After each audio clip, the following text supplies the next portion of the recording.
Hello. Good evening. Good evening. Good evening, everyone. Good evening, Vivian. Good evening, Lynn.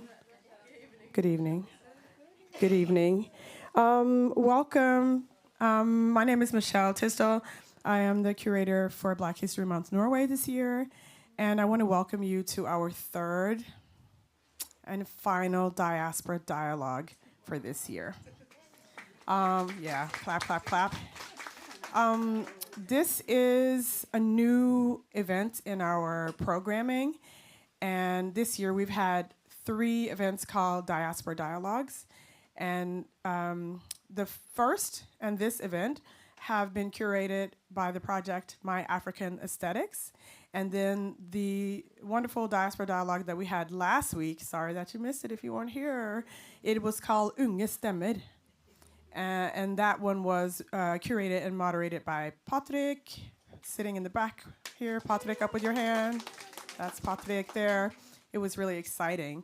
We will be putting that out online, and you'll be able to watch that for 2 weeks. All of the diaspora dialogues and our and the lecture with Professor Joel Christian Gill, the cartoonist and historian, who was here on the 16th. Those will be put out on our YouTube channel. You'll be able to watch them for 2 weeks, starting this weekend. But this evening, we are here to join and witness a conversation between 3 dynamic women. And Eunice, who is one of the, one of the minds behind the project My African Aesthetic. If you're not familiar with it, please check it out. They have a podcast, and they do other, I don't know what I should call it.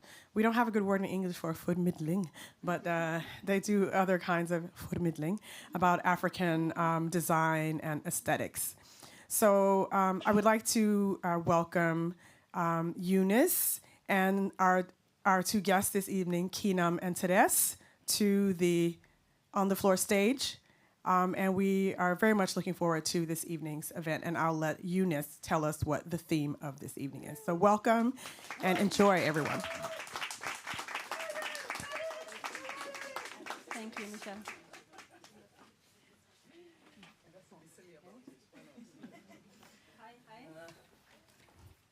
Can you hear me? Yeah. I had to have it like close. It's as if I'm going to rap, you know. Good evening. Yes, we're very, very happy to see everyone that's gathered here. Thank you for making the time to be with us. You could have been anywhere else, but we're very glad that you made it here. So today we are going to... I'm not going to read so much. Let me see. I just need to catch myself. Today we're going to talk about community, and I do not know how the conversation will unfold, but we thought that there is a need to talk about community. It's a word that is thrown around so much and can mean so many things for different people. But today we wanted the context of the conversation to be around African traditions, practices, things that we that have lived on the continent or witnessed African communities in the diaspora have seen and witnessed and experienced that we wish could be carried on. We wish could be conveyed and delivered to the next generation. And we will explore this through our lives, through quite simple questions. And please feel free to raise your hands, or if you need to ask a question immediately, just feel free to join the conversation. My name is Eunice, and I've already been introduced, but I think I would like for us to start by getting to know these 2 ladies. Kinam, please tell us about yourself. Good evening, everyone. My name is Kinam. I'm the founder of African Food Festival Norway. I'm a mother, and I'm originally from Ghana, was born in Togo, raised here in Norway. And yeah, I'm here today. Yes, I am Teresa. I am A person of the theatre, aren't I? Yes, I will say that. I work as a director, a theatre director. My background is in theatre as an actor. I have, just like Kinam, I grew up here. And so a lot of my experience is also sort of like being that double thing that we do, that I know a lot of you also know about. Yeah, that's me. Okay, thank you. And we will get to know them through the talk, I guess, when they tell us about their experiences and what it feels like, what it feels like to live in a place that, you were not born in, or in a culture that, is probably not what you are accustomed to. How do you negotiate that? In the last talk, I read a quote that I will also read today to give us a bit of context. It's been like a red thread in these two talks that we have curated. To be African in racial and or cultural heritage, yet European, American, Caribbean, Australian, Indian, or other non-African place in nationality is to navigate the tightrope of identity and belonging in the place one has chosen or has been forced to call home. I don't know how many of us see ourselves in this expression, but this is a quote from a lady that I admire, and I've had the privilege of knowing and also interviewing on the podcast, Tapiwa Matsinde. She's a curator, and she collects many beautiful pieces from the continent and tells beautiful stories about our history through the objects that she collects and sells. So whether we choose to call Norway home or have been forced to call Norway home, there comes a time when we must acknowledge, kind of like a realization of like, I am here, what next? And I think for us now, this evening, that is like the starting point for the conversation. Because I guess the need to think about this community thing started when I got to that point where I was like, hey, come on, Norway is home. Whether it's home number 1 or 2, now it is home. So what next? So my question here is that we have to, the work starts of creating community, creating home. What is home, What is home for you? So I will start by asking that question because you both have been in this country for a long time. What is home? Or when did it hit you? Like, you know what? I'm here. And now I have to just begin to deal with this reality. I call Norway my home.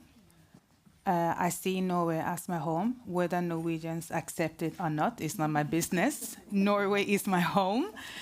And I also feel the same way with Ghana. Both of them are my homes. And so whether people agree to it or not, it doesn't really matter. And but I'm grateful to be raised by Ghanaian parents here in Norway. It has really shaped me to who I am today. And so what I'm trying to do is to also contribute something to the society I live in by sharing my culture. And maybe along the line also inspire other people to do the same. Yeah. I would say that maybe... I think the first 10 years when I was here, because I think our first sort of like family going back home to Kenya, which is where I'm from, happened after 10 years.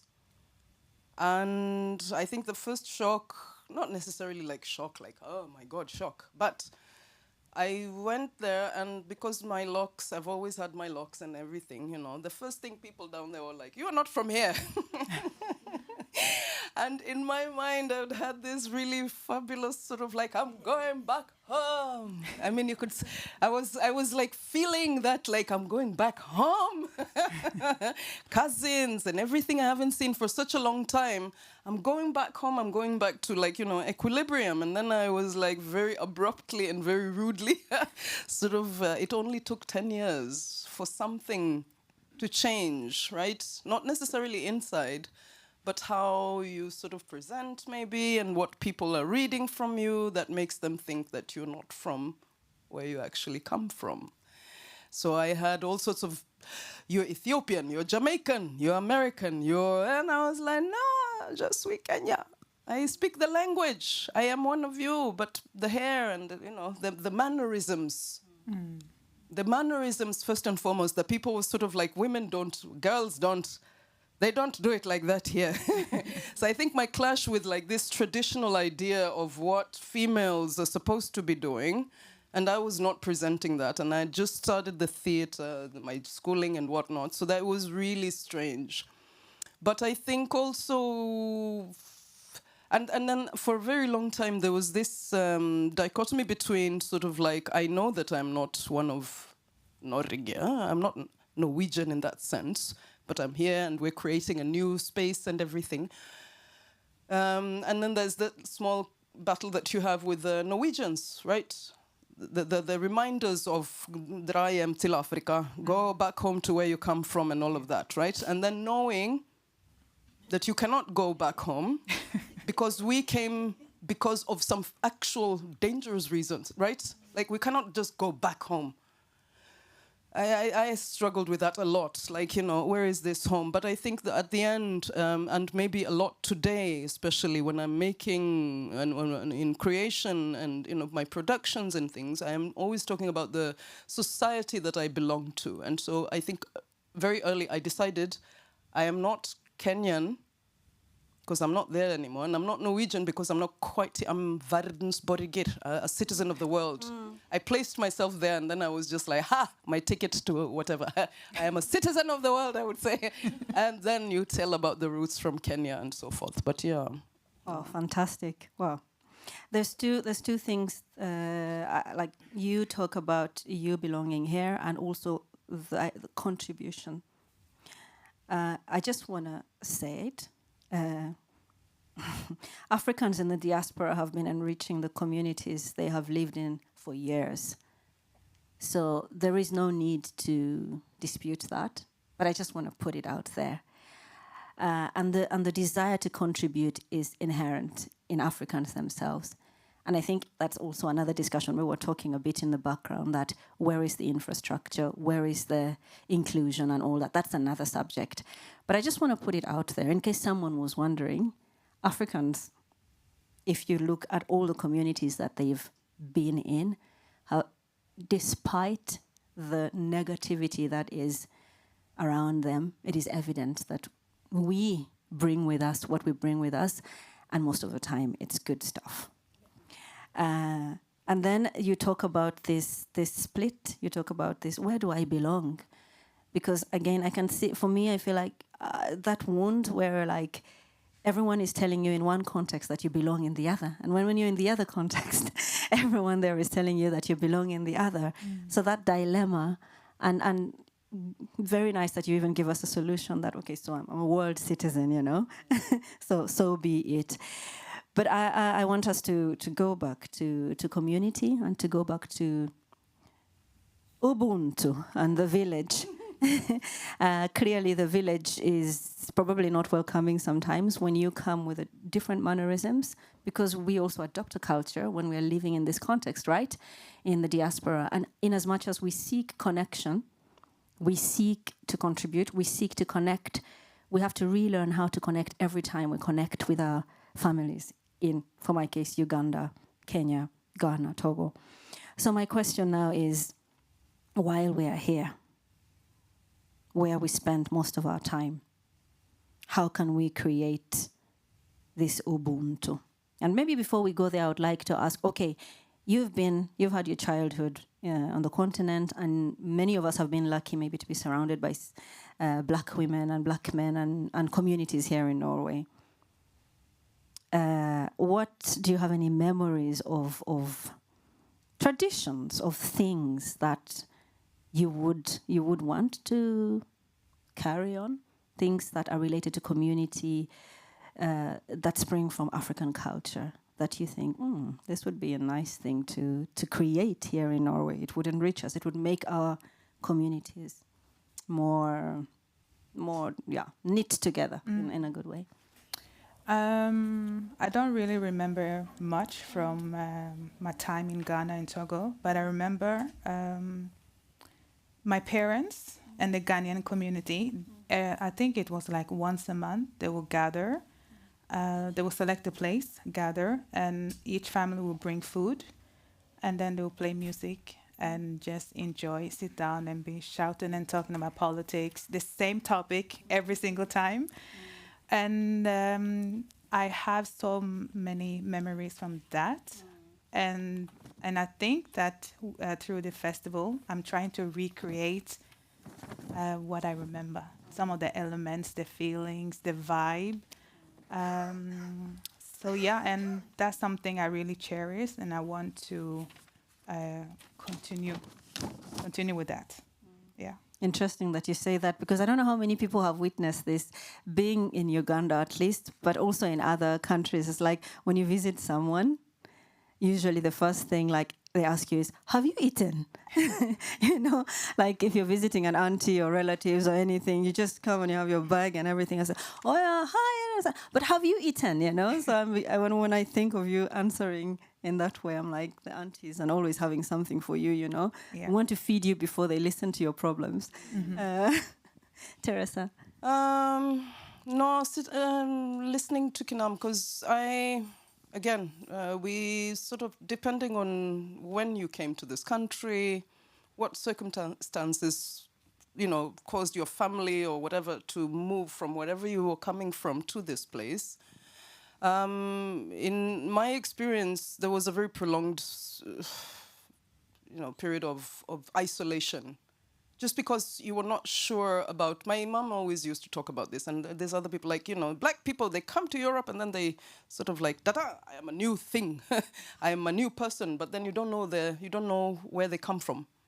You don't know where their roots are. Mm. They are telling you that they're this person here, but what were they before?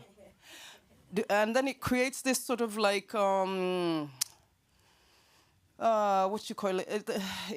it makes it very uncomfortable because you're not quite sure who you can open up to, right? Depending on, and also just people coming. We came as political asylum seekers in the late 80s. There was a very long time, there was no other group of people other than those, but like there was a very specific sort of like how you got in here, how you were treated by the rest of the community, the Norwegian, blah, blah, blah. But then also how you are being treated in the African extended community, not just the country that you're from, right? So again, depending on, I at least my recollection or my memory of this sort of like beginnings of was a very isolated sort of like family structure. So my family, luckily we are many, so you don't get bored. Ooh, hello. Sorry. No worries. No, but so what I did like very much and that I kept sort of like clinging on to was this thing that we would do as a family when we're here and we're doing that whole asylsøker thing where you're being sent from here to there until you find your base. But we used to, every place we came to, there was that element of, do you find people? Usually it's church, whether it's this church or that church, so that you have this place of congregating with people who have something similar than you, even though the skin color is not similar, right? And then we had this thing where my dad and my mom used to make sure that we were out and about, and not necessarily because you're going out to the community that you're in, but we walk. We went for walks. We went for the longest walks. There was nothing else to do. And you couldn't sit at home with, like, we're a big family, so so we went out of the house and we would walk. And we're like, oh, yes, and look at that, oh, no. And then we maybe find a train station or something, and then we sit there and then, we watch people. Like, we had those kinds of, and then I think the Norwegians had that before, that they used to have this thing with a Sunday, that Sunday was a family day where everybody was out in the woods or the marka and whatever, right? But that's gone away. And I sort of connected very much to that feeling of getting out, seeing what your community is about, not being isolated, even though you're experiencing that isolation from your countryman, your the things that you're used to and so forth, but finding new ways of sort of continuing that which you did before, right? So walking for long walks, taking in the, trying to connect to people, and always with this, if you grew up in the Norwegian bush, the village places, then some car drives by, go back to your country! And we were like, oh my God, they're shouting some things. We don't know what they're saying. They're saying hello. Like, do you understand? Like, this. You're always in this dichotomy. So yeah, I would like to keep the connection, the thing of finding not the individualist sort of experience, but that collective sort of thing. Even though it's a small collective, it's still like a collective thing that you're doing together. That gives a bit of sense of normality or something, isn't it? Yeah. That was a bit off topic, but yeah. No, it's on topic because it's leading me into the next question. What does your community look like now? And first, what is community for you? But then, because then we throw around this word community. What does it really look like for you when you know a certain structure on the continent? For me, for example, I moved here when I was 22, and I moved here to study, and then I stayed and worked, blah, blah, blah, But I have 22 years on the continent, so I've experienced the visits to my village, where you just change, you adopt, you're with your grandparents. Time is nothing to think about. You're going to the garden, you're harvesting, you become a village girl, and it teaches you humility in a different way. You connect with your cousins. So I have that kind of upbringing. I also have the extended family upbringing. So when I reflect back and I'm looking at values and community, it is only natural that I'm looking at that, because that's like the first years of my life into young adulthood. So that's why I ask this question. So community for me, I had to reconcile, because it's daydreaming. If I want to recreate that kind of village, it takes a village to raise a kid. Which village am I going back to during Christmas in Norway? Those are questions that I've had to answer now, especially when I've had my own children. So I'm asking you now, so that means that my sense of community and my sense of extended family in Norway is different, definitely.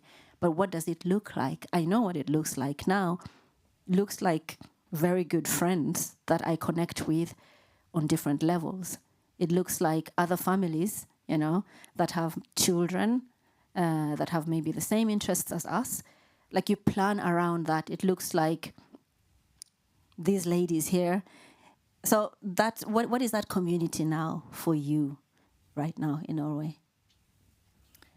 I would say, like you just mentioned now, I have my business community, I have my church community, and like my family. So these are my safe place that I go to and take inspiration. And we learn and grow together and share ideologies and ideas.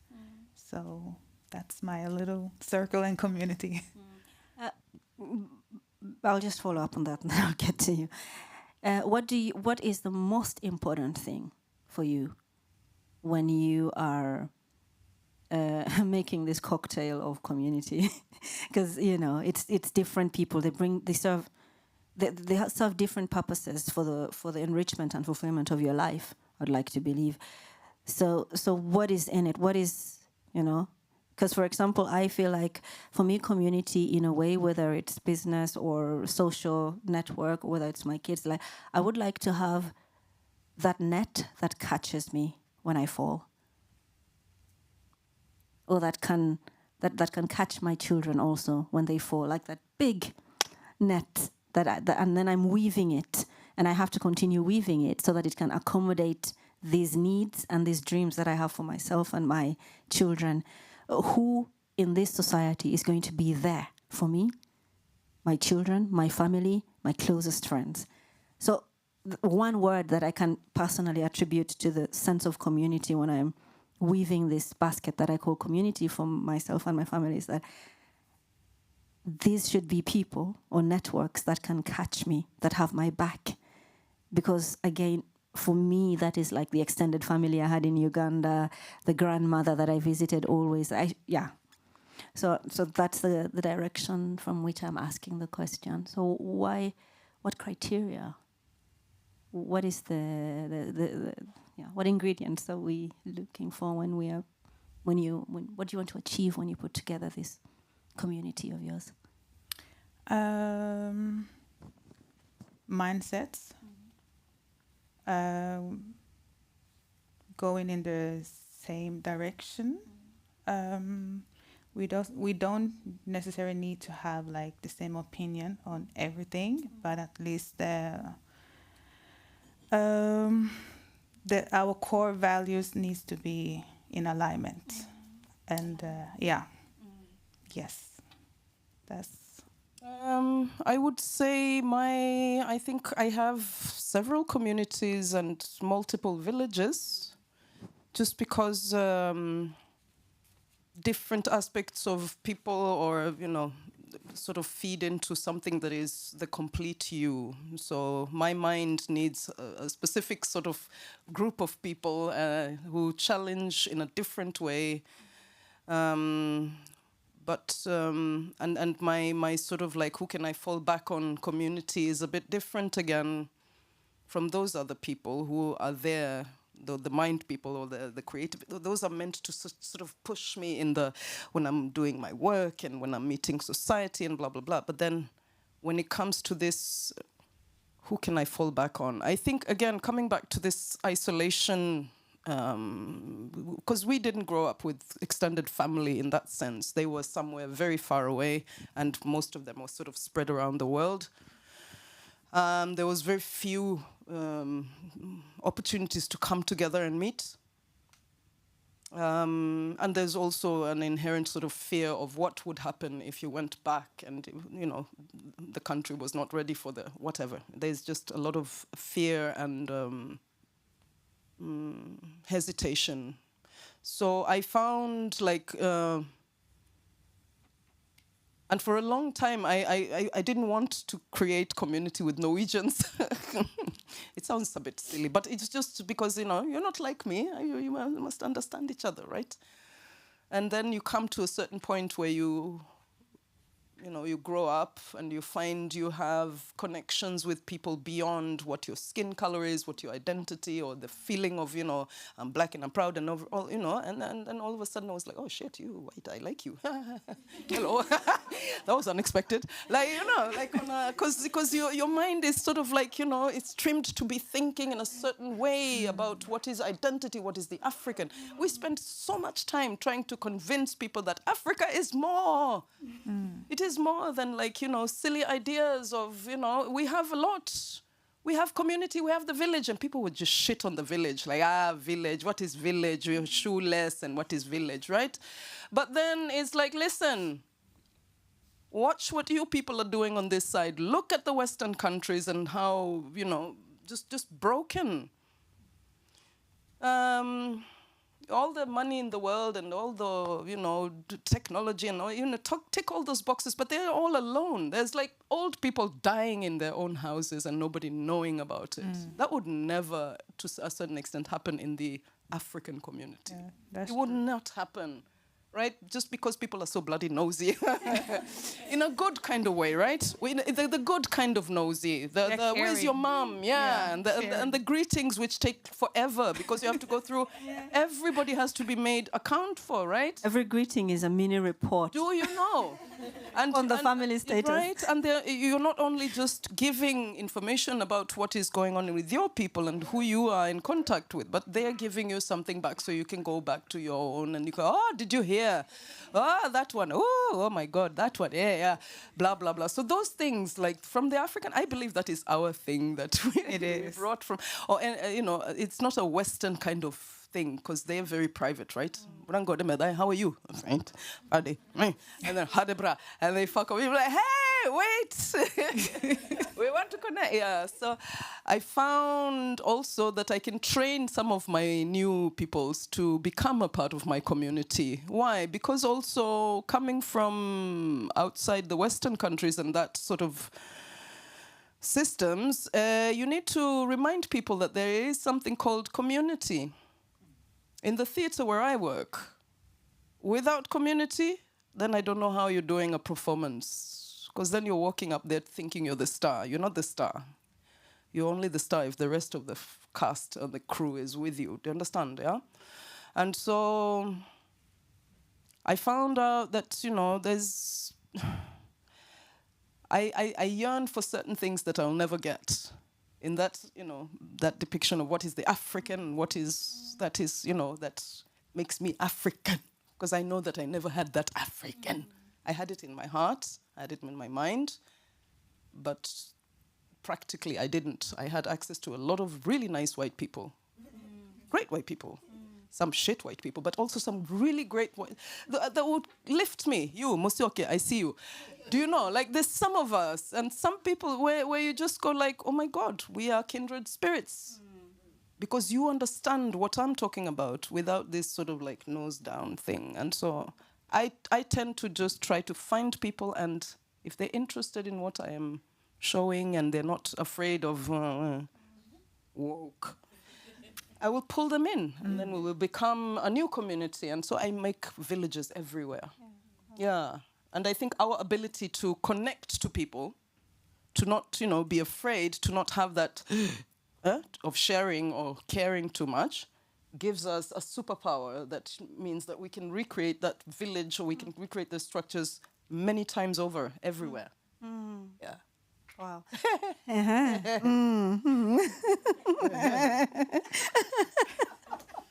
We must chuckle. We also chuckle. This is nice. African people laugh a lot. But does that then mean, if I understand it well, which I think I've experienced, but I do not know, Kinam, does that mean that we have to also learn to let go of this? I mean, this in Norwegian now. No, I'm not going to say it in Norwegian. If you don't actually have the experience, or it kind of becomes like a barometer. How African are you? How much do you know about your culture? Oh, are you detaching yourself from your people? Are you ashamed of your people? I feel like, have you forgotten your traditions? And it's all judged by the fact that you look the way you look, devoid of the experience that maybe some people came here as children. So this visiting the village, for example, that I'm talking about, some people are like, what is she talking about? Is this like what? Is this the 50s or something, So is it also about grace? Is it also about within? Now we're in the African community, within the community, that we have to release ourselves of the pressure to be so African, to be so... And what is it if you haven't experienced it? Like to redefine that village for you and not... I don't know, Kinam, can you help me here? And if so... are there some things really that we don't have to hang on to, like you say? God, yes. But help me. So this release, what are we letting go of to move on? Because I think sometimes we can be very stuck up in this world, this dream that we want to recreate, one, in a new context, two, with new relationships. We have schools to go to. They're not purely black African schools. We have people we go to training with. We have people we work with. We have people we sit with on the train. The Ubuntu might not be on the train in the winter, minus 20 degrees. Everyone is just trying to keep warm and mind their own business and go home and just cuddle up. So that's what I'm asking, like, what should we shed off? Should we shed off some things, or how do we reinvent them? I don't know. What should we share? I would say our mindsets. The mindset that kind of separates us. That's something I want us to get rid of. because when I look and compare to other communities, like I love the Asian community, and I use that as an example all the time. They stick together. They might not even like each other, but whenever they come to a new country, they don't look for a job, for example. They're always looking for problems that they can solve and create businesses that solves that problem. And I see that in the African community, we don't have that mentality. We have, you are starting a business. Who do you think you are? Who do you think? I remember when I started the festival, somebody very close to me. When I say close, I mean close. That person said, but you came to Norway when you were just 2, so you're basically white. So what do you know about African food? You see the mindset? You see the mindset. I believe that in the Asian community that they would say, let me bring you into my home and I will teach you the recipes. I will teach you the stories behind the recipes. I will help you build this business.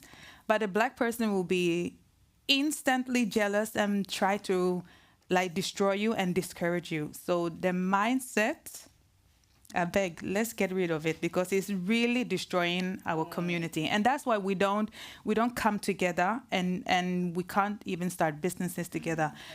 Again, the Asian community.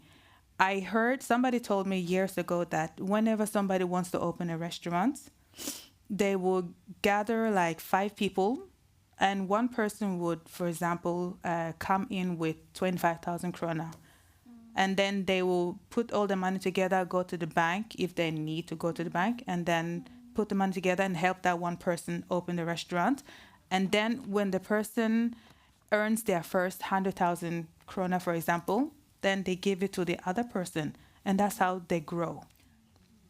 But the black community, we are still, you are Nigerian, I'm Ghanaian, so I cannot help you. Or you are Ugandan and I'm from Tanzania.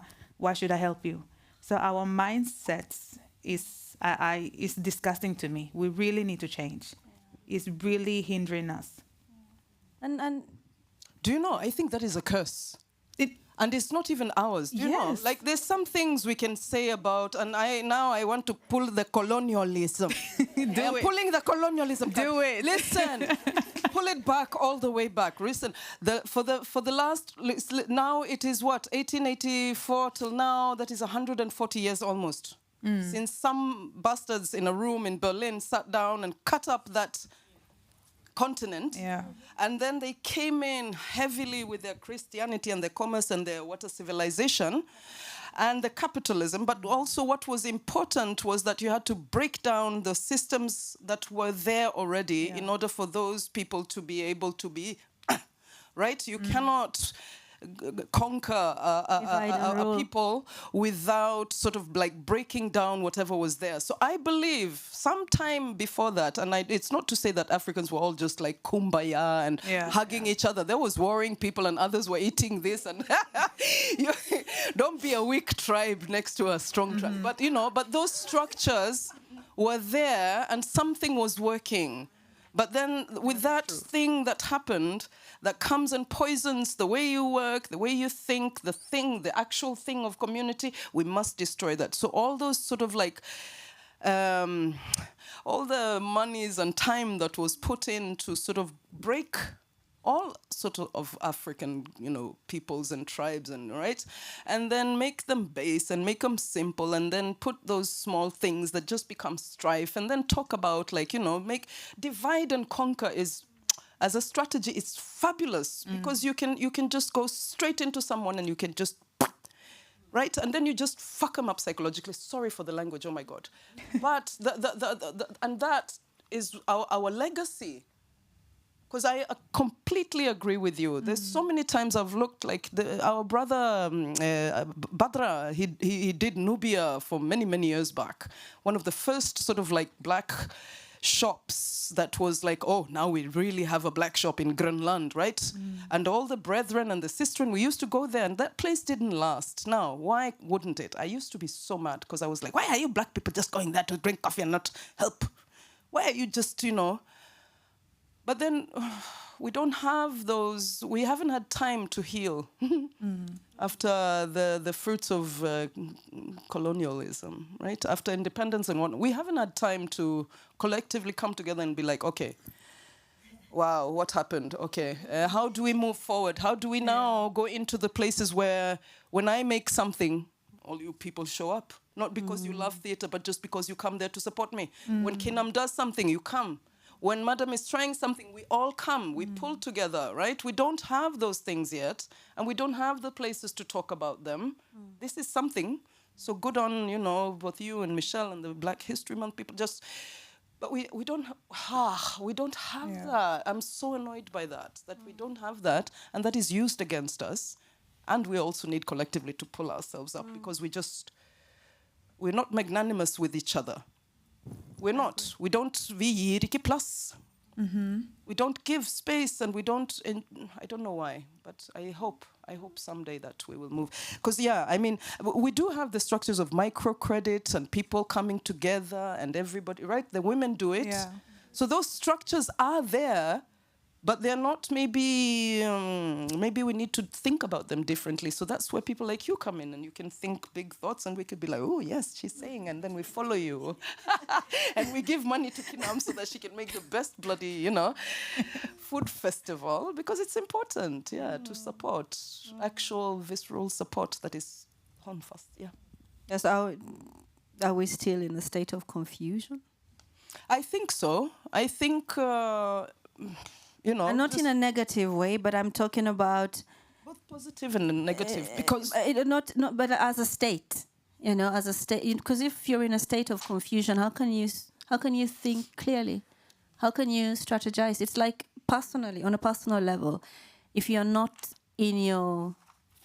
centered, if you haven't reorganized yourself how do you re-strategize? How do you just say, okay, I brace myself. Now I'm going to attack this problem. Now I'm going to strategize around this problem. Because there is... And how does that confusion look like in the diaspora? For me, that's the question. It is it's kind of... We're beginning to put words to it on the continent. Colonialism, slavery, blah, blah, blah, aid. Foreign aid, that's another topic. But... what does it look like in the diaspora? That's a question that I have now on my mind. How does that? What is that state of confusion? Is it, for me, is it reputation, number one? Because there is a reputation. There is is it misinformation and just a very weird. When I came to Norway, there are so many things I didn't identify with that some politicians or some people are like. I was like, that's not me. Why do they associate me with that? You know what I mean?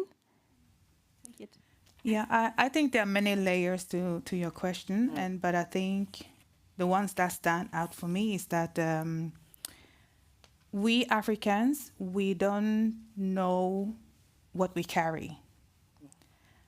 And because when you look at Africans back home, their own businesses, they have brilliant minds and they are problem solvers. But it's like immediately when they come to Europe, it's like that creativity, it disappears.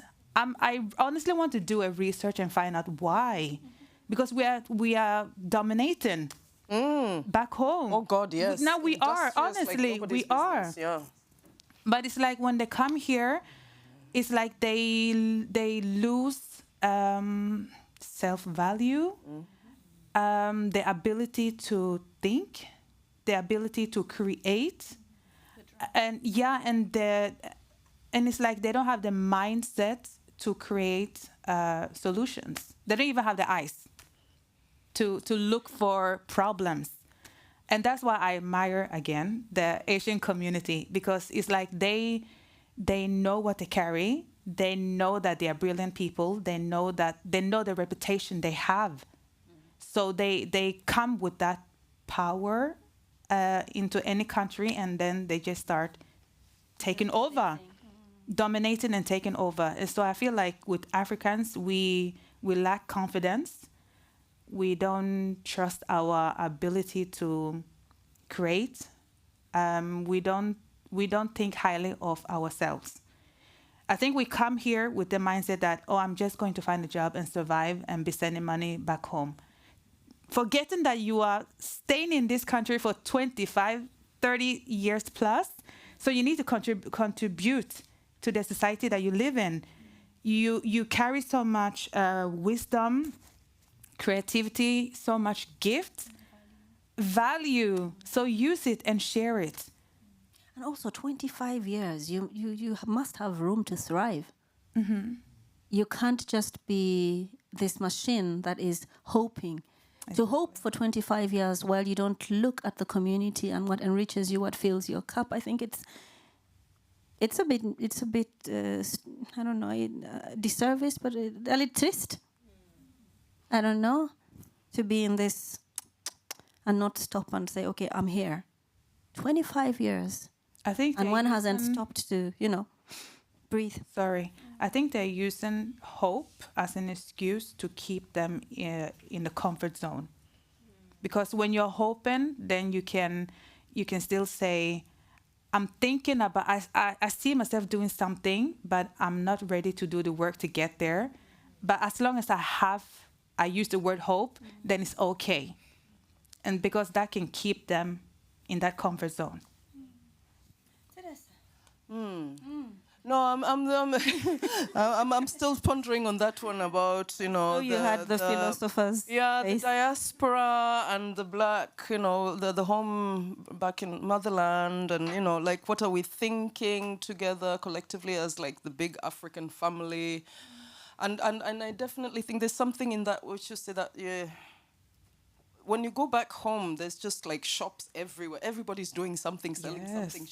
Very, even if they're selling things just on the street, whatever, everybody's trying something, right? Mm-hmm.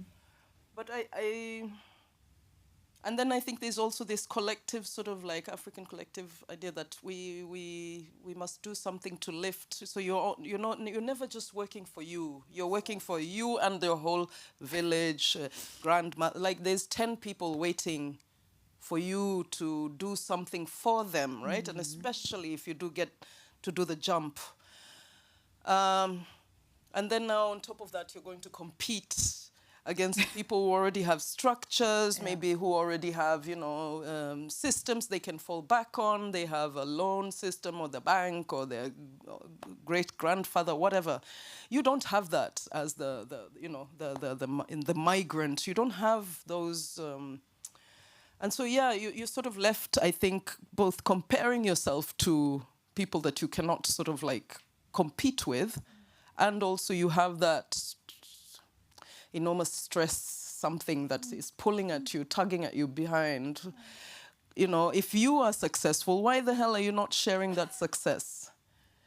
How much do you send back? Do you send back everything, or are you allowed to have a good life? I know of black people that never do vacations. Never. Because all that money is sort of going somewhere to cover some. So there's never that sense of enjoying life or, having space to not just be in this sort of like crisis mode where you're just producing and expectations and whatever. So it's just...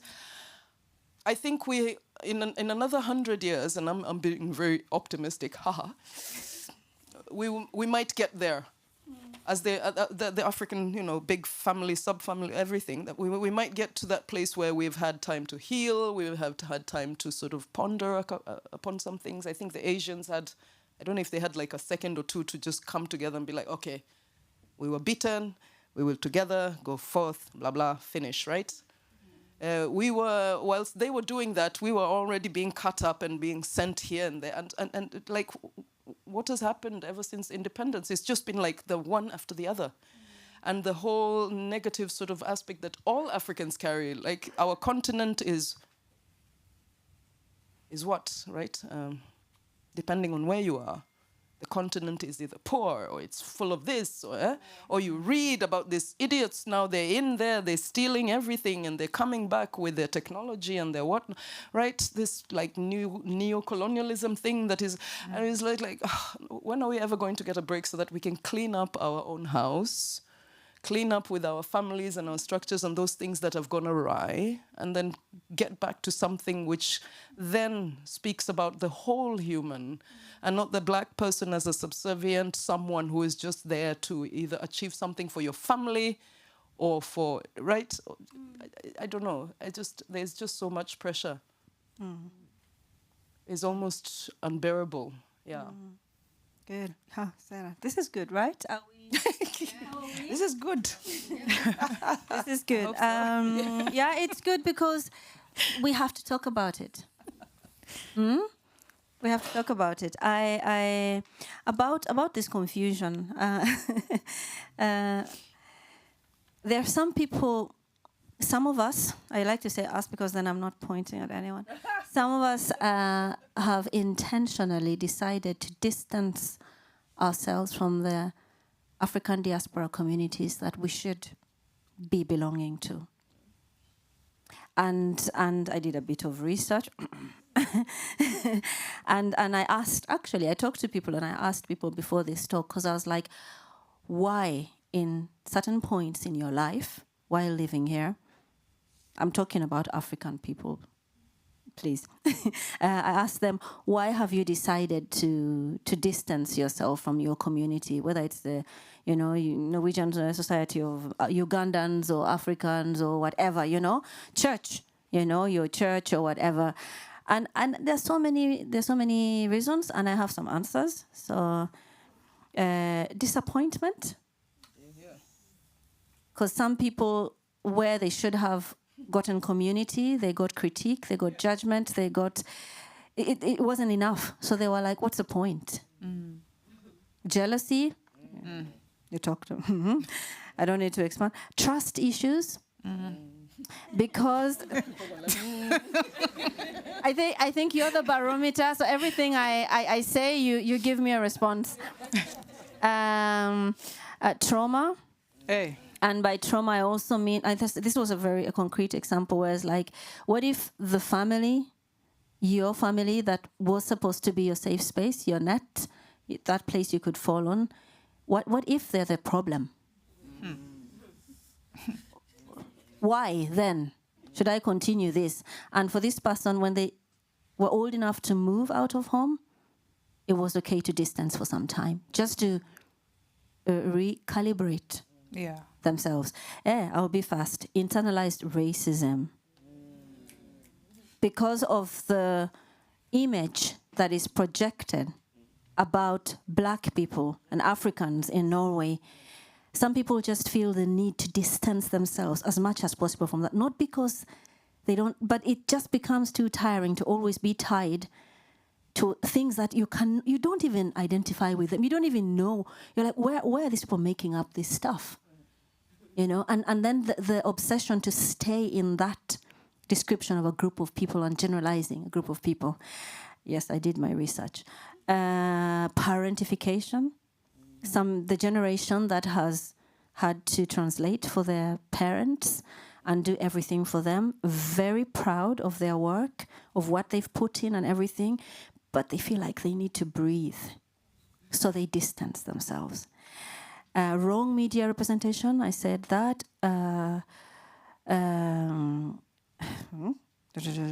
Some people are intentionally prioritizing self-care and setting boundaries. They have no beef, they have no nothing, they are healing from the confusion. Yes. Colorism, and here, especially with children of mixed races, they are in, if my Norwegian is right, spagat. Yes. Yeah. They're like, I'm just tired of stretching. I just need to detach and have my legs together, and then center. And then I think that's it.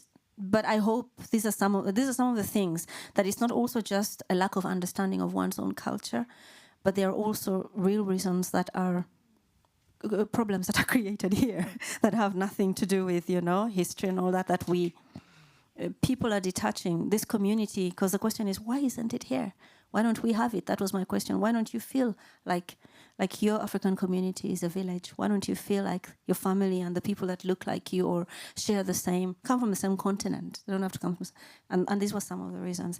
Anyway, moving on. How do we heal then? Where do we begin individually and as a people, as a community here in the diaspora? Because 5 years can soon become 25 years. And I think we deserve to thrive while we're at it. How do we heal? I don't know. Maybe by trying to forget the past and just look to the future. Honestly, I think so. Start to learn to trust again. And forget the past and learn to trust again and move forward. Okay, yeah, for me, I think it's also a difficult question because it's about the we, and I don't know. I think it's very different for just depend. No, good question. Yeah. But I want to be sort of like, I think I've tried to distill it down to how can I. Just because I just have no idea what is going on in your mind, and we're coming from the same place, right? Some things that I would find unacceptable, you find is like, what is your problem? Relax, right? And some other things which are just, I think like especially for myself, the position of females in African societies, for better or for worse. Is one of my great fears, just because we've grown up here and spent so much time here. If there was ever to be done like a transition back home, one of the things I really fear about is what do I do with myself as a female? Who, because of growing up here, I get to be outspoken, I can move wherever I want, I make my own money, and I'm not saying that African women cannot do that, but to the extent and with a sense of safety. Do you understand? My bike is outside. I can bike at any time of day. I can walk to any place I want to. I can get out of here and I can walk all the way to my house, right? If I'm back home in my country, I cannot do that. I am a female. I'm alone. Why are you not in a car? Blah, blah, blah, blah, blah, blah. Yeah. So there's, I think there's a bit of what Kinam is saying, try to find a new focus, try to find ways to, what that which has happened, how do you move forward? Do you then bring the whole collective with you or not? I don't know. But I've sort of landed on that as long as I am, which I'm connecting mostly usually to my work and whatever conversations I'm having with people on a person-to-person basis, is that if you come and see my productions or my theatre work, because that's where I can sort of lean into what can I do, what can I say that is just not this black skin just shouting and becoming the angry black woman trope thing, right? But how can I... And we do come back to this thing of community. I believe that the answer lies in together, right? And I've seen this through my studies now. I'm doing my master's in directing and probably do a doctor's because I think I'm just a fountain of knowledge. and we have... That's good. And I have found a method of working that I cannot just pinpoint back to, but it comes back to, I make sure that I'm seeing people. Now, I'm not saying that I am not the boss of that room. I make it very clear I am the boss. But in that comes also, I want to see you. I want to hear what you have to say. And when I lean into you, I mean it. I'm not just saying it for the fact of saying, and then you feel, no, I am actually, because then now there's something that, So I try to inject that in my work. I try to think of ways of not overpowering, it's sort of like a decolonizing the way of working, or decolonize your mind. Read that bloody book, people. Decolonize. Move away from strive of like I am showing how perfect I am. I know that I have things that you need. And I will do my best to share it with you in a sort of like collective way, but we are going in a direction or something, you know. So I think this allowing people to be truthfully who they are. I feel that I allow that to myself. So that is a part of my healing. I cannot have the answers. I will never have that African experience. I will never be that black woman who is cooking with all this. I am shit at the kitchen, right? But I know. I got you. I know that when it comes to storytelling, I am par excellence. Do you understand? Like those things, I can remember those things. I've kept that as something of a memory that from way back when I was a small child, I remember watching this woman telling the stories and wanting to recreate that sense of like, I'm not alone. And so I want to read something for you very quickly. Now, I found this because I'm doing this project later on, part of my master's project, where I'm taking African literature, African canon. I've been having a bit of a time with my people at the Oslo Academy of Arts thing, because they teach us in Western canon. And I say, listen, I love you. I see you, but I am not interested. It is not mine. I cannot connect and I cannot lie about what I am connecting to.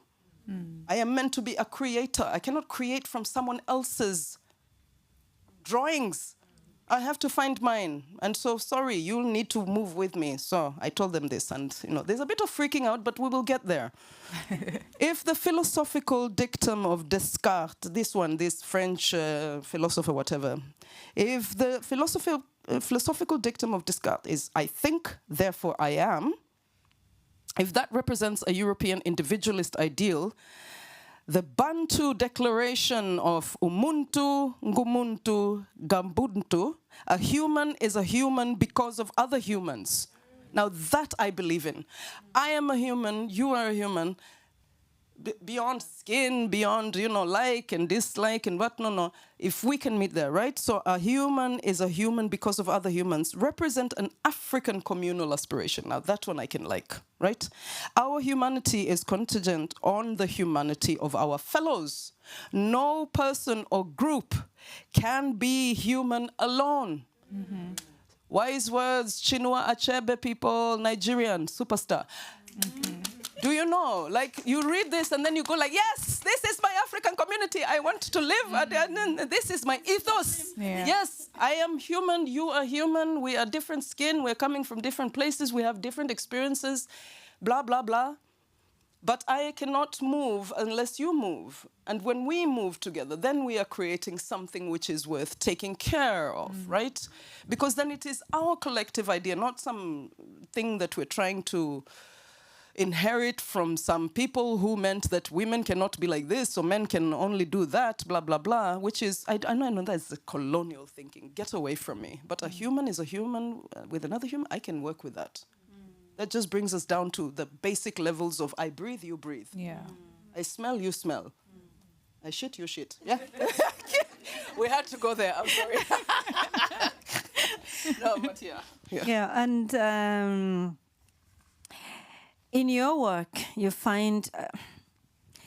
in your work, I would like to assume that you do not only carry the burden,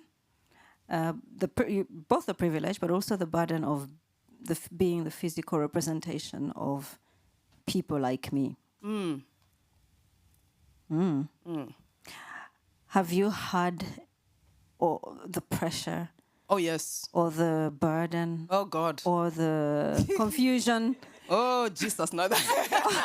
Listen. You know where I'm going, of representing more than yourself. And you like to speak about yourself as an individual. Yes. You have a profession. Yes. You have a job where you carry more than yourself, both as an actress, a theater performer, but also as a person who tells stories. In Blue Orange, you take us through this psychological drama with race and mental health.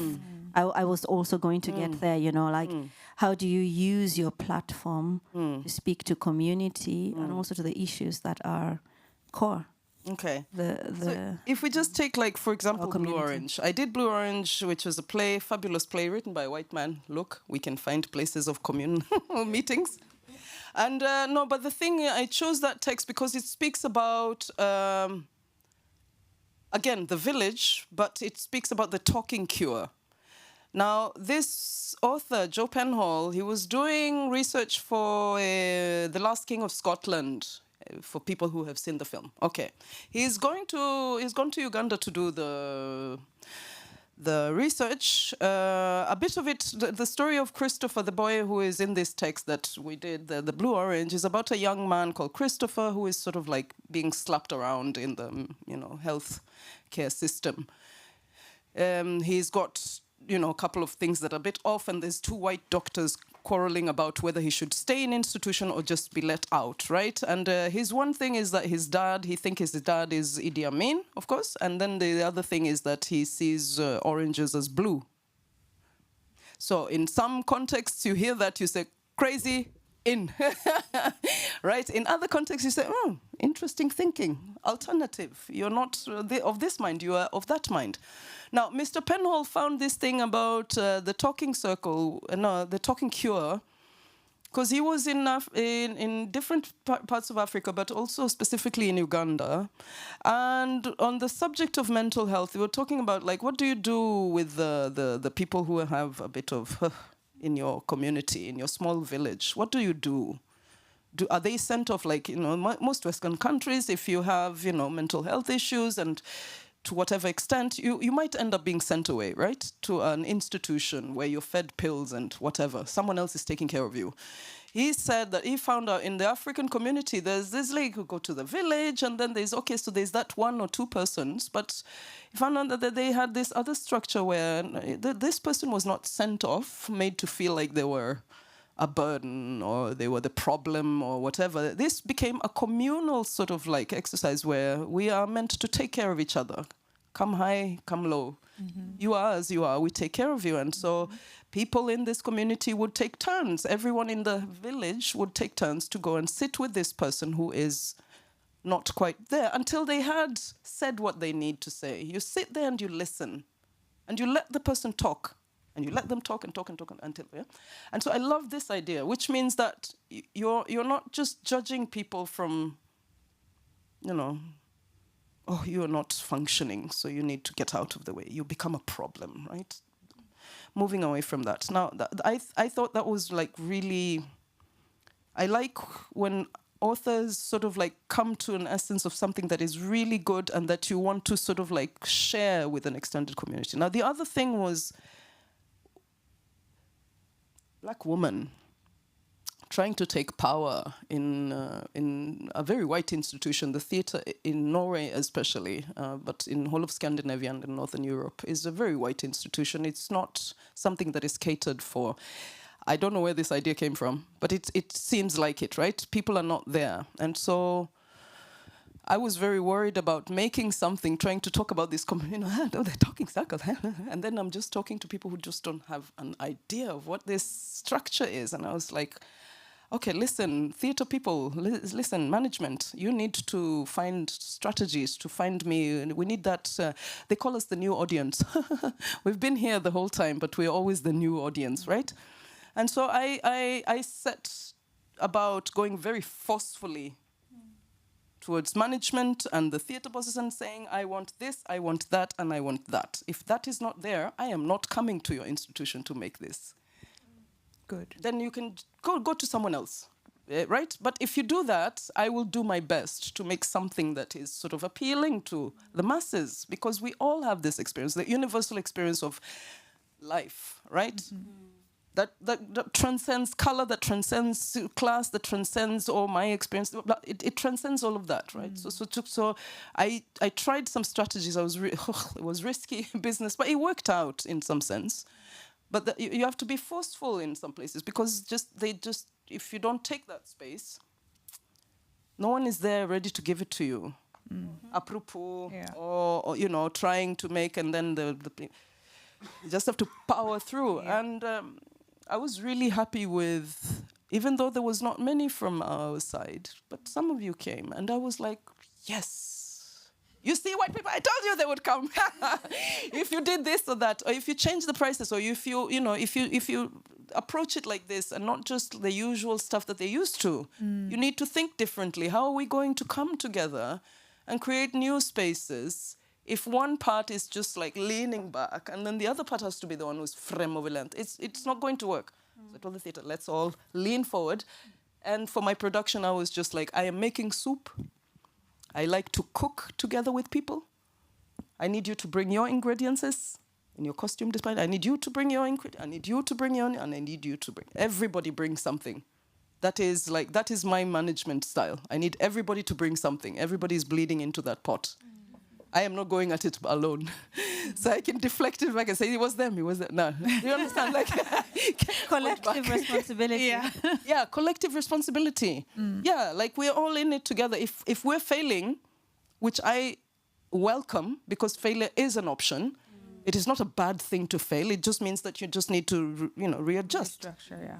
Fade. Yeah. And if we're failing, we go down together. If we're dying, we all die. I will go with you, but you are all coming with me. And we. I'm sorry. Yeah. I don't know how much time we have, but I have 5. We will manage. Kinam, you translate this sense of community in your festival.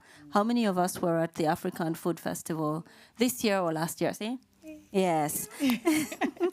But what is also unique with you, just like Teresa, is that you are thinking of not just the African audience, but this larger community.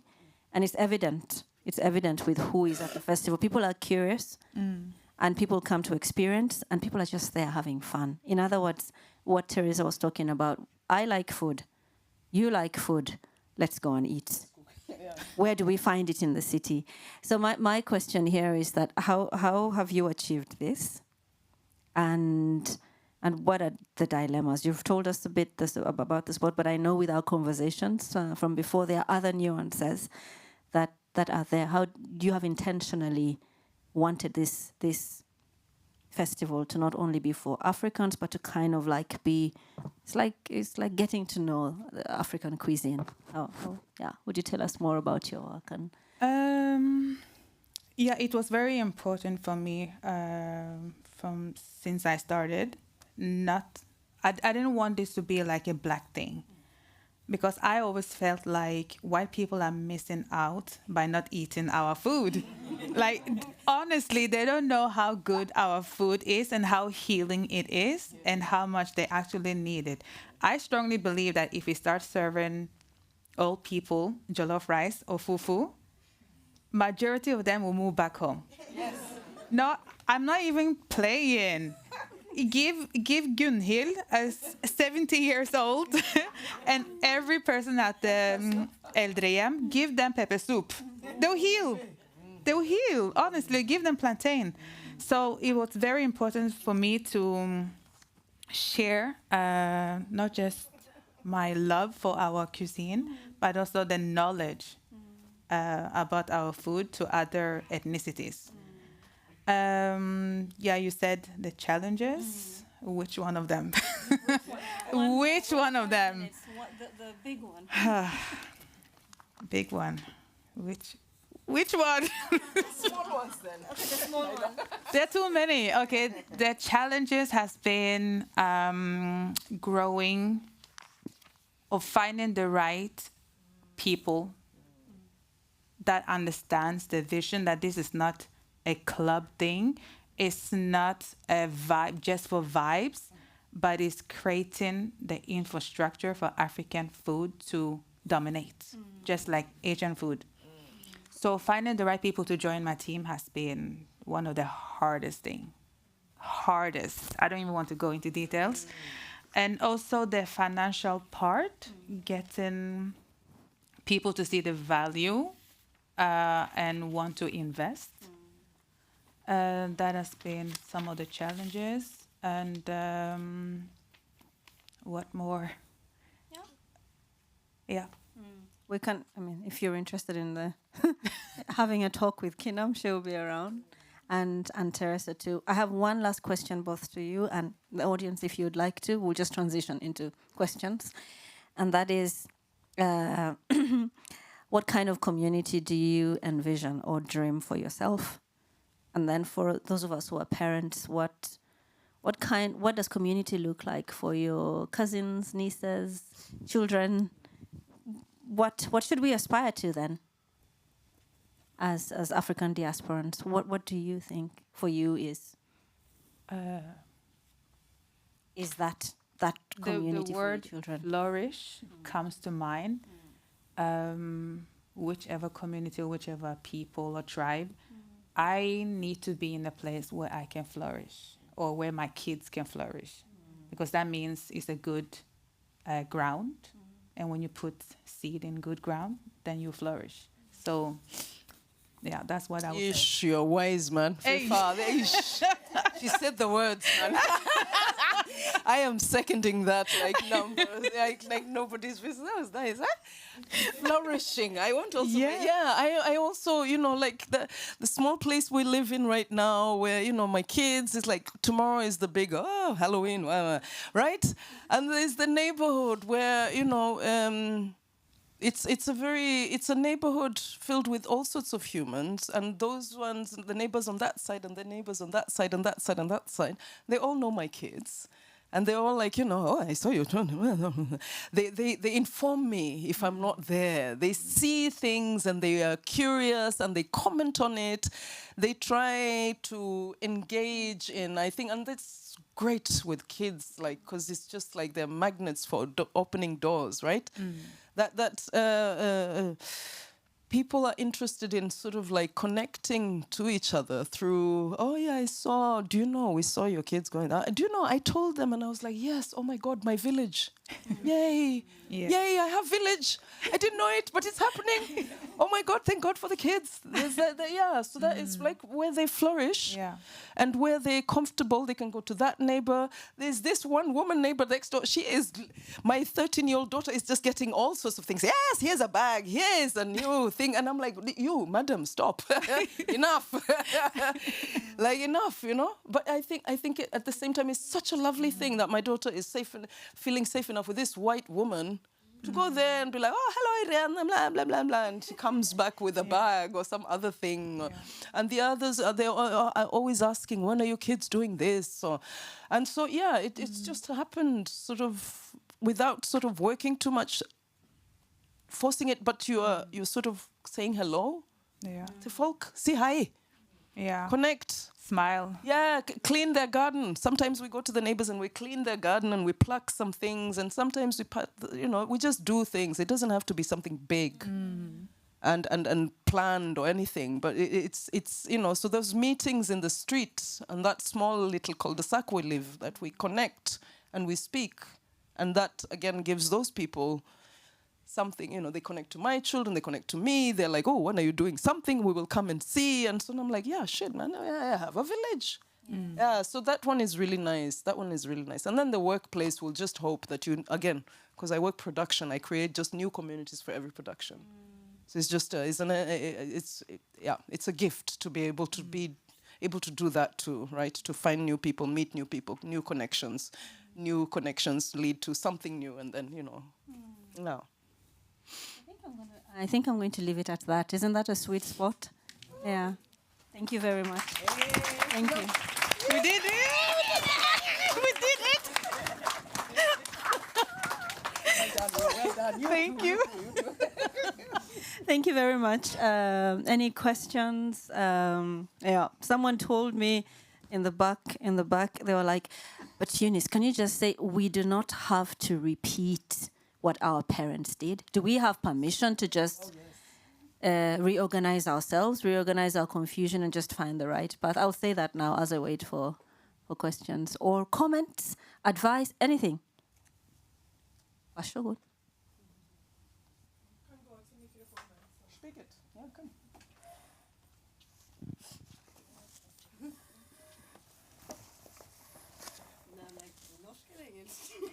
Whichever. English, but Norwegian too. I just wanted to say, because you mentioned earlier, like, how do we heal? And I just wanted to say, like, we have to it's not working. It's my voice. We have to forgive ourselves. Like I think like we have easiness to forgive others for things they do, and then we forget to forgive ourselves, which is also a very big part. And I don't know, I've been going through some things, and I realized that lets go of so much things. They didn't even know what's going on. So just self-forgiveness. Mm-hmm. That's so true.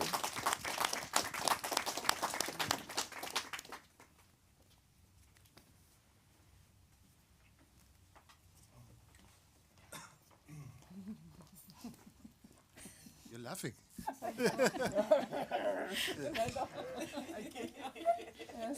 Yeah, I'm Musoke. First, I will say Norway is not my home. Buganda is my home. I have withdrawn my roots and planted them elsewhere. And I think it's also very okay to do that. In Norway, we kind of have almost like, I mean, it's very good for people to come here and feel that they are Norwegian and want to be Norwegian. But it's almost like it's a lot of forcement also, even collectively. It's also okay to have a connection to another homeland. And I choose which ancestors I want to listen to.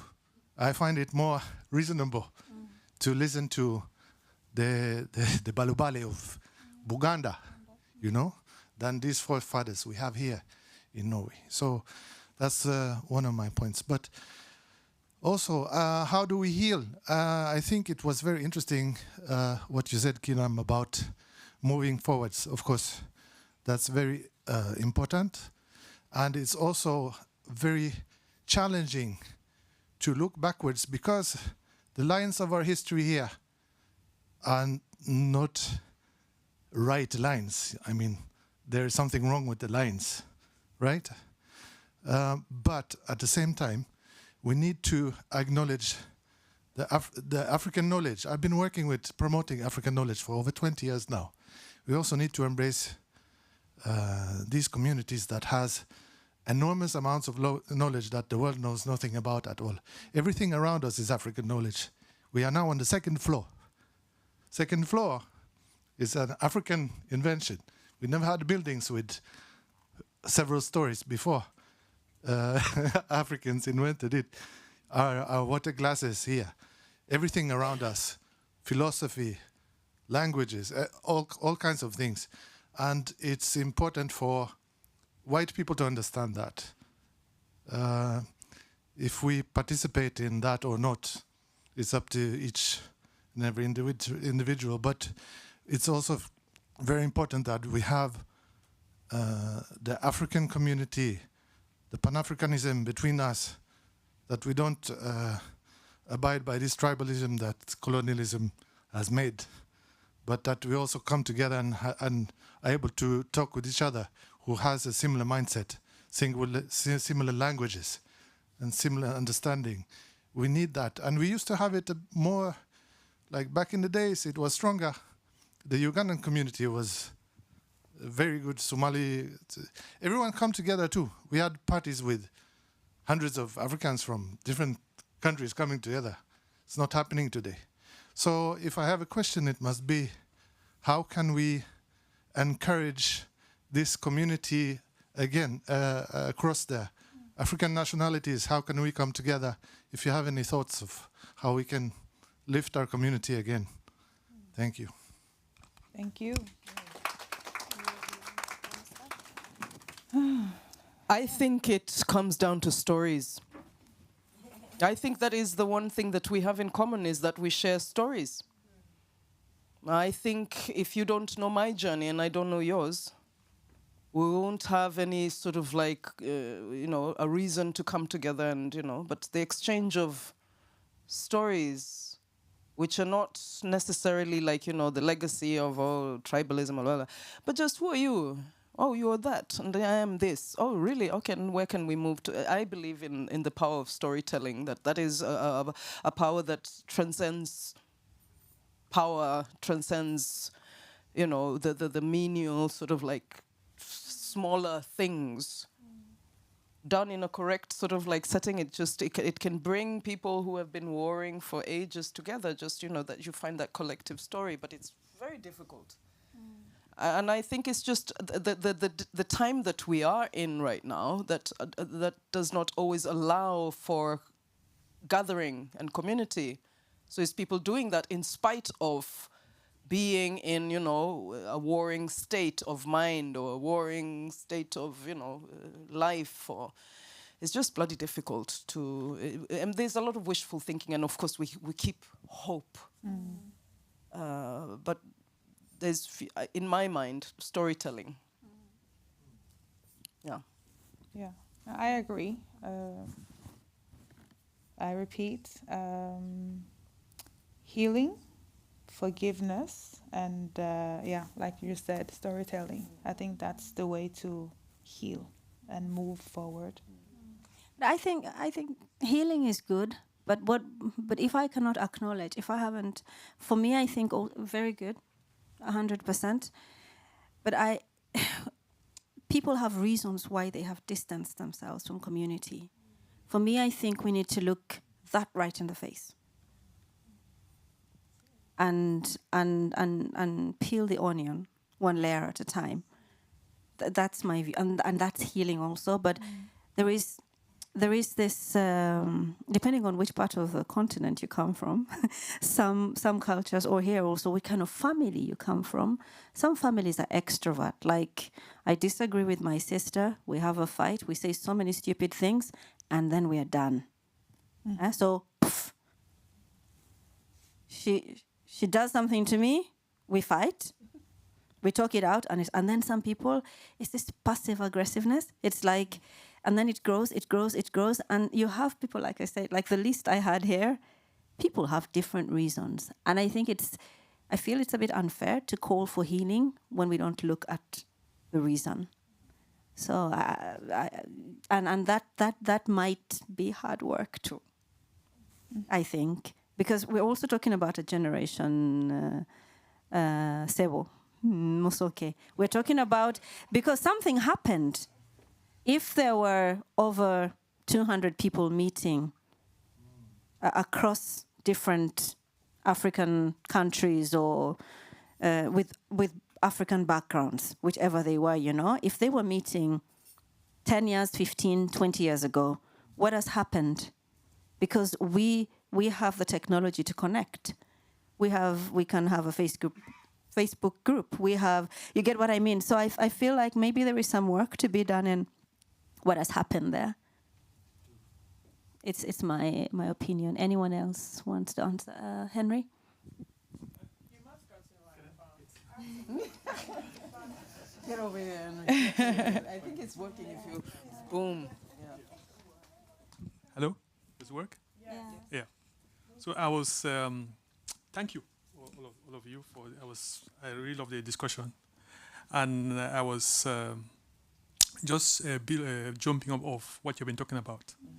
I think that I don't believe that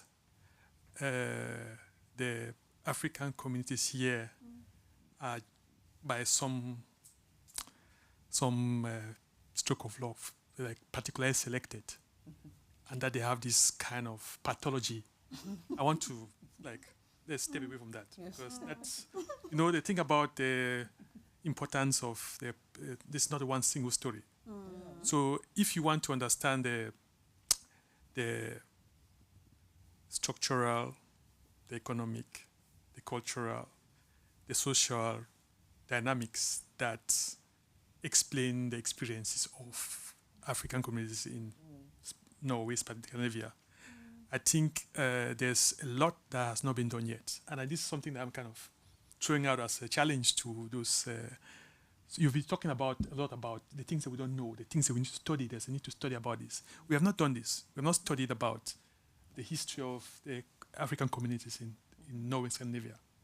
So, for example, what is the kind of the both structural but intercommunal dynamics that can explain the fact that we might or might not have successful African Food Festival this year or next, or that the next African restaurant that opens lasts only this long, or that the types of stories that we can tell about our experience through theater, or through music, or through the kind of visual arts.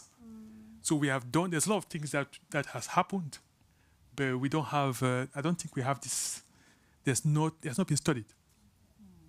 It has not been studied, so we don't know. So you know that, for example, all we know about what we call diaspora today, diaspora identity, all these theories and concepts that we just use now, these were created in a specific context. You know, from the Jamaican or the Caribbean and Asian intellectuals in the UK. Those are the people that, and this is based on their experience. The experience that they are using the experience to create theory and new knowledge about what you call diaspora and diaspora identity that we all use today. We use it here, but we have not really questioned whether this actually fits the experience that we've had here. So the question is like, do we have, is there something unique about African experience in Norway or in the Scandinavia that we can use as a contribution to tell the story about their own story, a different approach to this diaspora that we are part of. That's something I think that we need to do. And this is a kind of a challenge. I don't know what people are interested, or whether there are studies that there are so many things to study. Theater, cuisine, what you can tell through food and the evolution of food, and music, and entrepreneurship, and those kind of things. There's these stories that need to be told. We need to document experience, what has happened and what's happening. We need to not document, but we need to analyze it. We need to develop, based on that analysis, develop our own new theories, not just what we get from America or the UK, but our own new theories from the Nordics about the diaspora experience. That's what's there.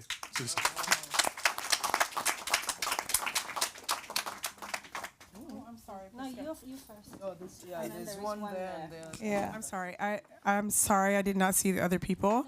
I ran up to the microphone because of what Henry was saying. I was like, how fast can I get to the microphone after Henry makes that statement? Because I want to agree with him.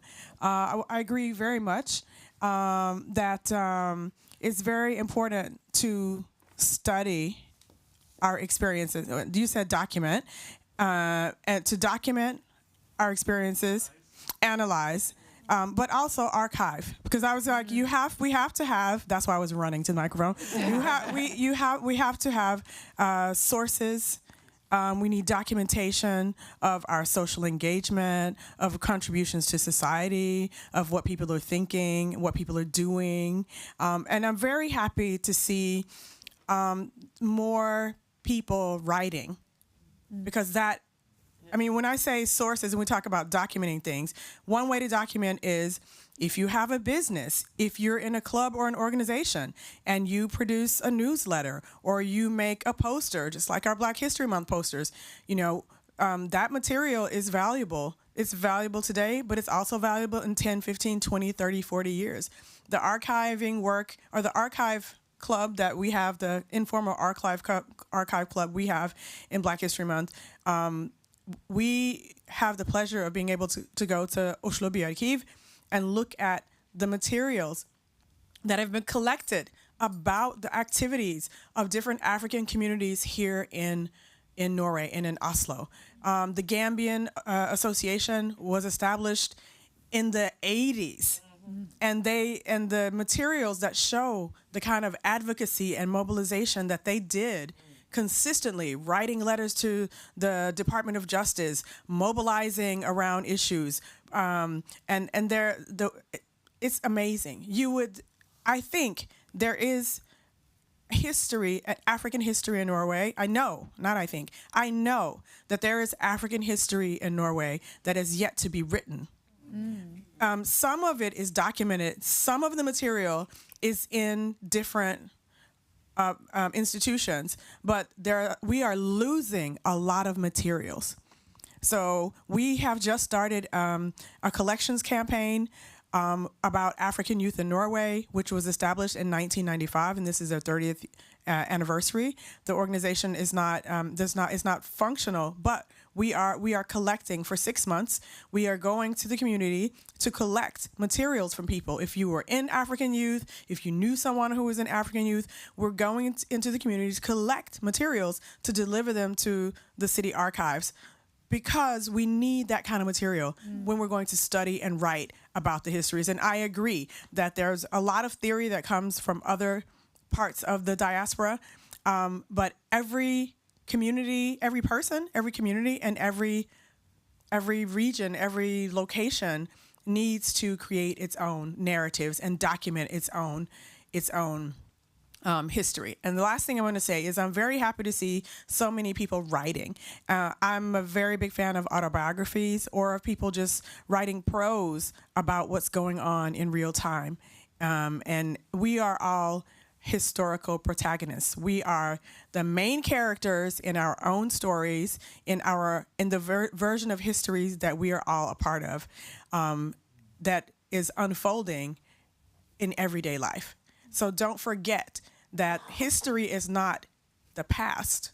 I know we think of history as being past. History is not the past. History is now. And we live in multiple time frames. We live in our present, we live in someone's future, and we live in someone's past at the same time. So when you walk and move through the world, think about what kind of footprint you're leaving, and think about how you want to be remembered and how you want to be perceived, and make a conscious choice. I was like, why do I save so much stuff? And I've always thought it's because I don't like to throw away stuff. No, that's not really it. I've decided that that's not why I save so much stuff. I get emotional when I talk about the saving stuff. It is my stuff, but I live here. My family's in Texas, but I save stuff because my stuff that I have carried with me around the world and I have here with me in Norway, that's the stuff that is my connection to home and to my past.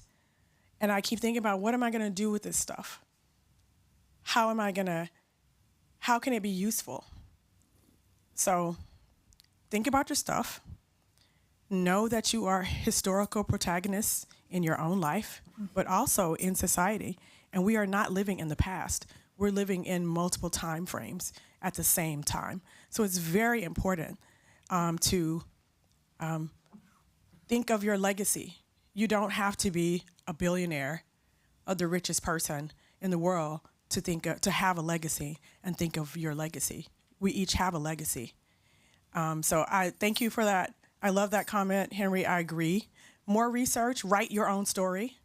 Even if it's your life, write about your experiences and think about how each time we write and document our experiences, we're leaving a record of what we see, but also of the things that are happening around us. And that's our collective. I think I can get behind that. What can we do together? We don't have to be alike or we don't have to think alike, but just think if each one of us is like a data point, and if we together are documenting what we see and what we experience, then when you put all that information together, that is extremely, extremely valuable and very powerful. That's why I'm a part of Black History Month Norway, because we want to document and we want to explore and then we want to share what we learn. We don't do this because we know Black and African diaspora history. We do this to know, not because we know. So thank you all. And whoever is next, you have the microphones. Just do your thing.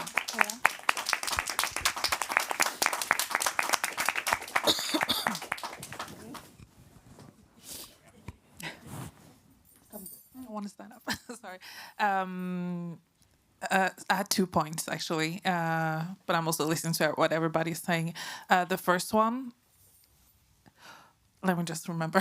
The first one was about the community aspect of everything. We're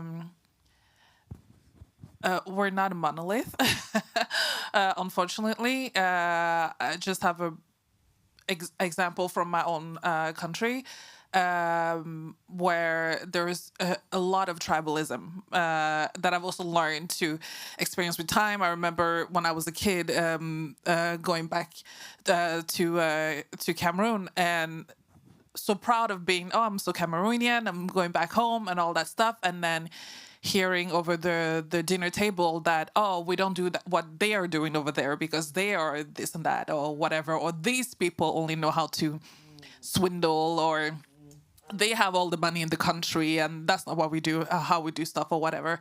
So coming here, I'm not surprised why we're so divided, if we're already so divided in our own countries, because we're not supposed to like each other because of colonialism, like you said, and other stuff. But also I'm very big on not using those things as reduction points, looking at them as the only reason why we do what we do.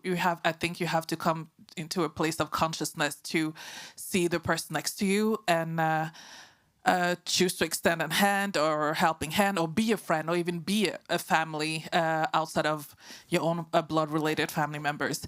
That was one thing. I hope that we can do better. And the second thing is, when it comes to documentation, like Michelle and Henry was saying, I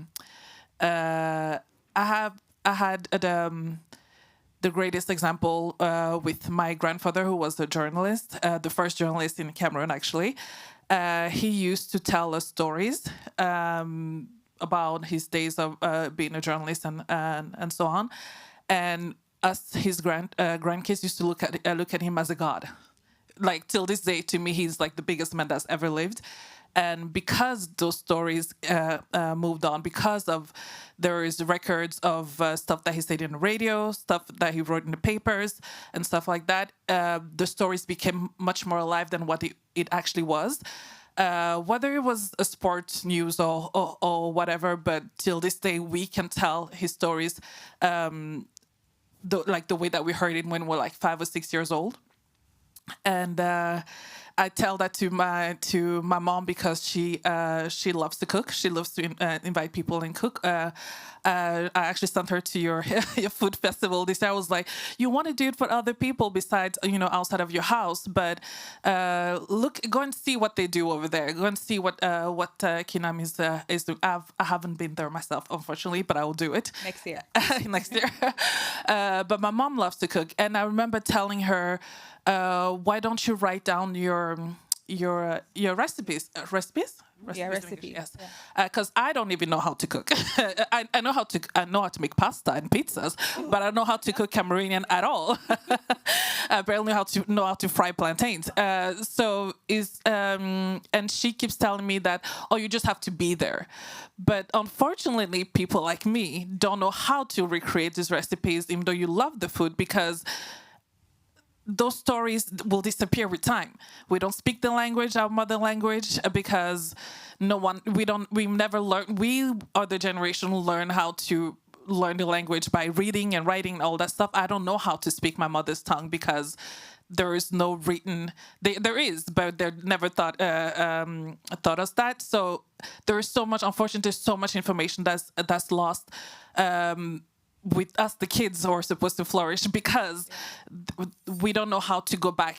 If the curiosity ever comes, 35 years later, we don't know where to go to search for that story. So maybe we do have to learn how to document everything that we do, so that our kids will flourish one day. So, yeah, very good. Are you sure you don't want to respond to anything, because it's been really long? No. Just keep it. Okay. Hi, my name is Nagist. I fall into two categories of demographics that usually don't show up to these kind of events. I am Habesha, Ethiopian, and I'm also from the Arctic. That's why I was late. I came from Gardermoen. I was rushing, and I don't understand the city. I've traveled the world, but I don't understand Oslo. So I feel that I have several things that I want to say, and I will try to narrow it down. I'm an identity researcher. I teach at the University of Tromsø. I'm also a board member at Amnesty International, and I think that the things that we're talking about now all encompasses Norwegian Black identity, which is something that I didn't feel was really talked about in the conversation you had, because we come from different countries, but we have something in common, and that is Norwegian, being Norwegian also, to some extent. A lot of people told me that whenever I would go back to Ethiopia, that's when I would feel the most Norwegian. I didn't feel Norwegian at all. I felt very Ethiopian.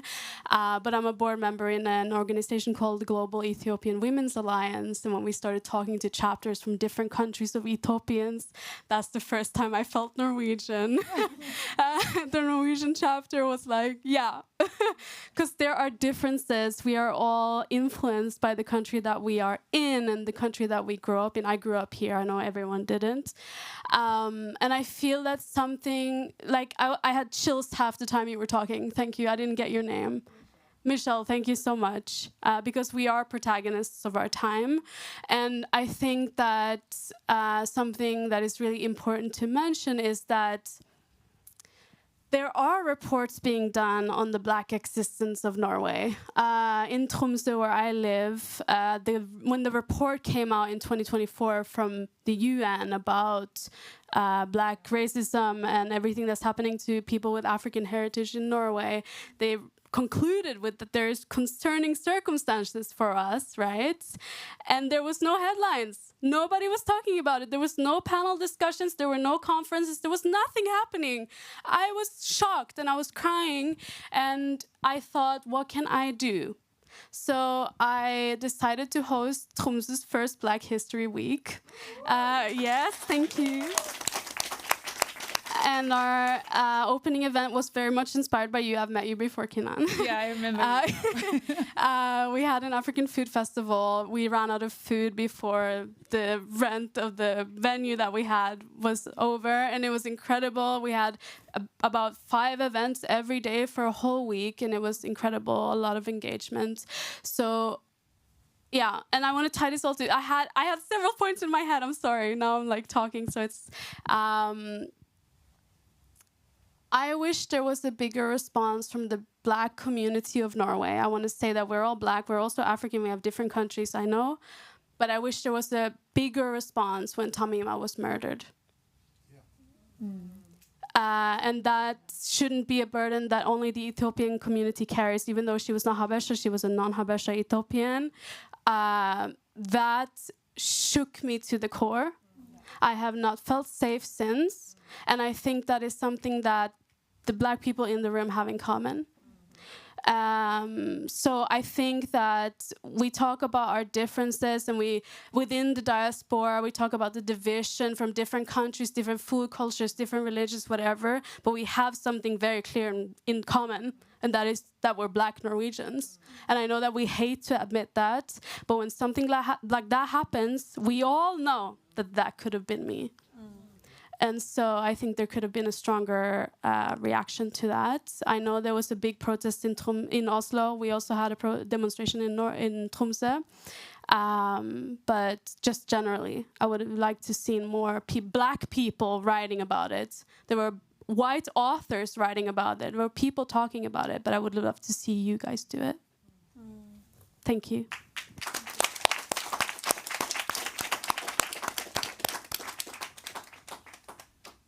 Do we have any more questions, any more comments?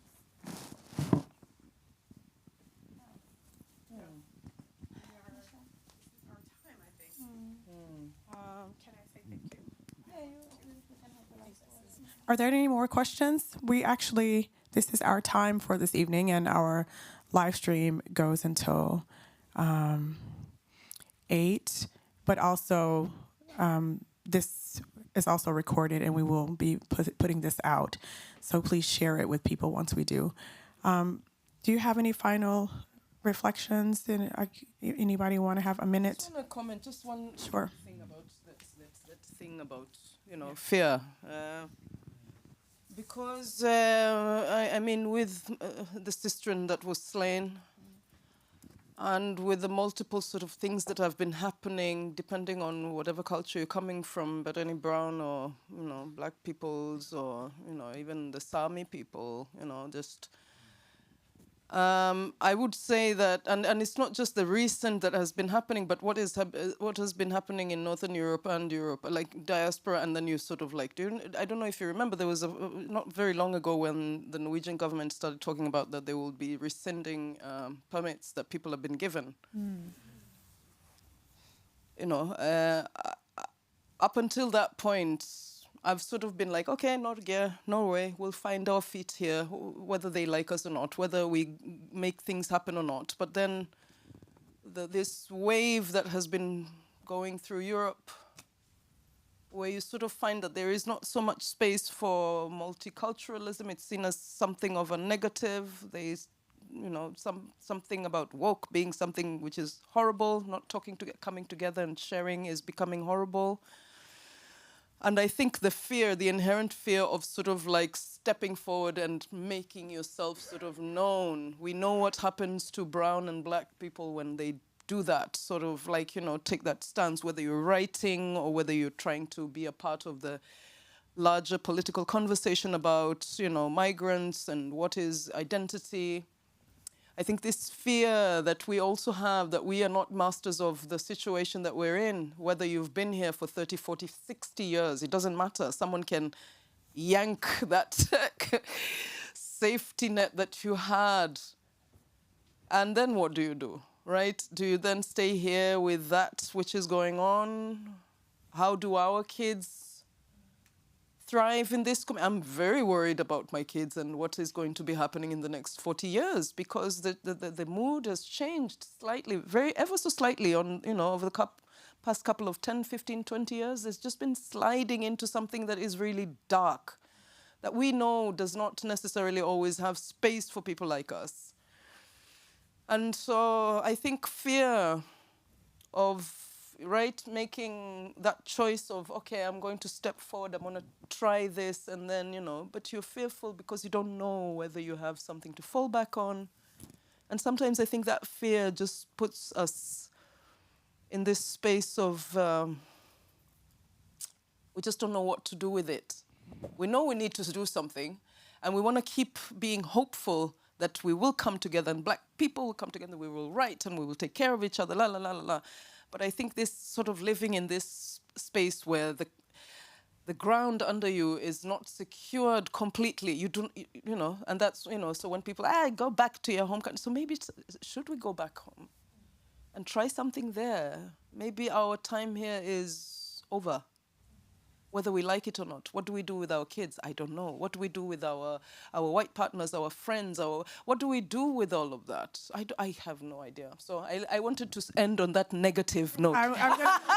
Collectively negative. No, wait, no. Let me help you out. Let me help us out. Let me help us out. Sorry. It's okay. No.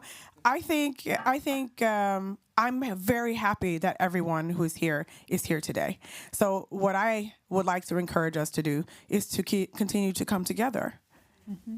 We are here together, so we can come together and be afraid together. We can come together and support each other through these fearful times, and continue to speak the way we've been speaking, having a very open conversation. I've learned a lot.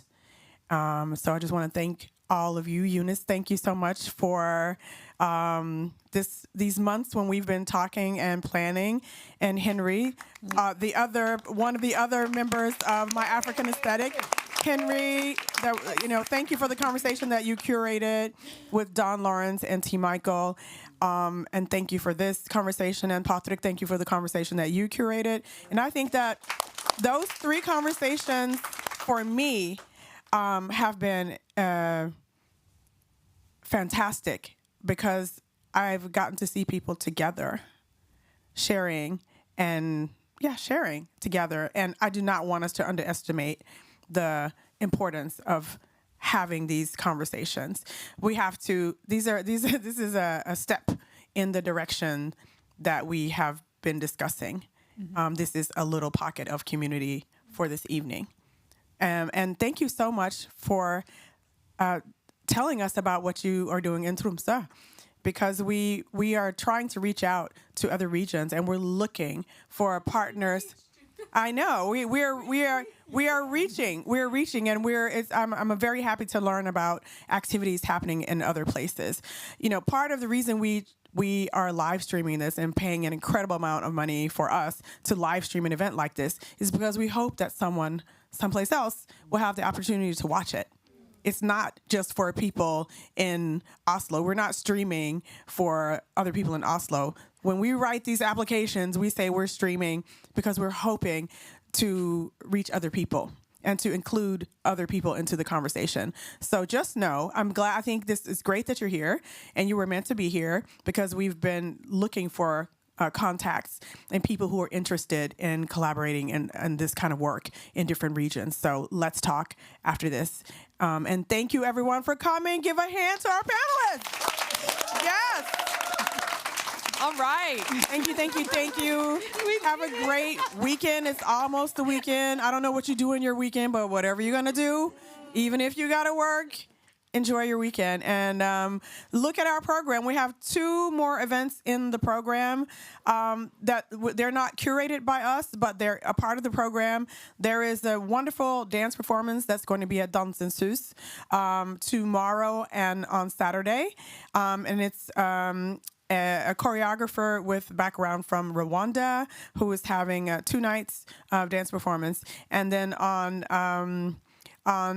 in November, on the 28th of November, there at Nordic Black, there's going to be a concert with Siv Iren Misun, who is an opera singer. She's a dear friend. She's also an opera singer, and she has been doing work. She's singing work by African and diasporic composers. So don't miss that. Check it out. And if you haven't seen Linda Gatu's play Sukker, do see it. I just noticed today that they have put out a whole slew of new performances in the spring. So May, and June, April, May, and June, or is it just May and June? There are more shows that you can see because it's been sold out, literally sold out. So thanks again for coming. Yeah. Good night.